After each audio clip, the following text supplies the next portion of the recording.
who would you blame for the 49ers choking the 10-point lead and losing the Super Bowl?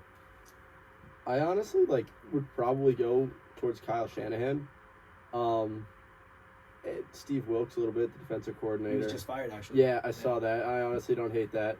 But I'll go into that afterwards. But that first Niners drive before McCaffrey fumbled, they just looked so fluent. Crazy, McCaffrey would get hit after running for 4 yards. He'd fall for another 2 or 3 after that. He's probably getting 7 yards per carry.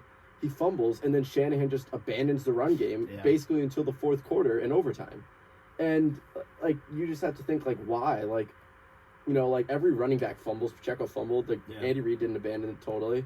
And again, that second drive they come out, they get a false start and a holding penalty that backs them up, sets them back. They just didn't look the same after that first drive. And I think it kind of Shanahan definitely changed the play calls a little bit. But for whatever reason, I mean, everyone knew the Chiefs had an amazing secondary. But then on the defensive side too, there were just so many times where it would be 3rd and 8, and they would just line everyone up at the the first down marker, and Mahomes would dump it down, and they wouldn't be able to rally. Yeah, in time. we noticed that mid-game. Yeah. Their defense was literally just a line. Yeah. It felt and I think fourth quarter in OT, it was literally just a straight line of 49ers. Exactly. That's kind of weird. Yeah, man up, play defense.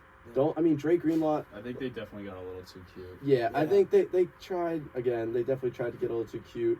There was definitely some questionable blitz calls too. I think the defensive line held up pretty well. The secondary was I mean, and then that botched fumble or that botched punt return.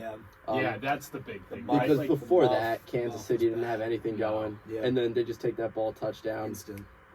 Yeah, that was heartbreaking. And then just the Niners too. I mean, their offense was stalled a little bit at some points. They had 2 turnovers, just couldn't get any points off those turnovers. Yeah. Which is kind of tough to see. You don't really want to see that, obviously. Mm-hmm. So yeah, that's kind of what I think happened. Yeah. I mean, all in all, look, there is definitely things that both teams did wrong, and there's definitely things that both teams could have done better. But it's really hard for me to say Kyle Shanahan gets the blame, or Steve Wilkes, or whoever it is, because the game was so good, and you could see both teams were really going hard, and it's just tough to see. I don't even think necessarily I would blame Kyle Shanahan. I know maybe he had a couple bad calls, but it's a Super Bowl. I get it, he's been there before, but he's also playing the best team of the generation and probably one of the best teams ever of all time. We're talking about this now. Mahomes is already at least the top 5 quarterback of all time. It's Poor really guys played Brady and Mahomes in his Super Bowls. Yeah, it's so hard to beat this team. I mean, it's just I don't know, man. It's hard for me to blame Shanahan. I do see what you're saying with the defensive coordinator with some of the blitz calls in the defense, but I think the reason they lost this game, and I'll go back to this, is just their abandonment of the run.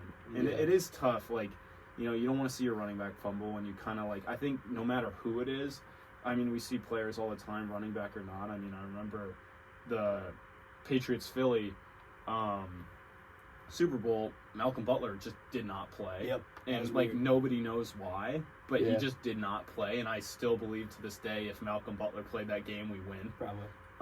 But that's a whole nother debate. But anyway, the point is stuff happens and you get sat down, and maybe that's necessary, but best running back in the game, maybe give him a couple carries off, but it was working so well to your point. I'm looking at this first drive right here. McCaffrey first runs 6 yards, and then that pass to use check. McCaffrey got an 11-yard reception, 11-yard run, and then a fumble. He had almost 3 plays of over 10 yards, and then they just abandoned it for whatever reason. And you got to play to your team's strengths. I mean, obviously that was the formula, and that was working. You have the best running back in the league, you have one of the best O-lines in the league, and you have a quarterback that hasn't been there before. He's Mr. Irrelevant. That's the huge story. And credit to Brock Purdy. I think he played an amazing game. I mean, he didn't do anything that said, "Oh my God, wow, look at that throw." But he also didn't throw any picks, and he didn't throw the game away. He put them in a position to win the game, and that's all you could ask from him. And abandoning the run, I think, put even more pressure on him. And it was tough. It's just tough. I think that if that was the one thing I would say, if they could probably go back and do it again, is probably just keep pounding the rock. Yeah. No, that's fair. I mean, I think like Kyle's got to have a little bit of blame. Like he now has a track record for this in Super Bowls. But I mean, I feel like some of the weapons, like did Debo do anything? Kittle had 4 yards. Like, Yeah, that's kind of Well, brutal. The thing with Kittle though is like, yeah, he only had 4 yards, but he's like making some amazing blocks. Yeah, that's fair. That's fair. That's fair. So yeah. that could have been gameplay. Like I don't know. Like yeah, I think he should have had the ball way more. I Yeah. said he was going to score a touchdown, but you know you can't just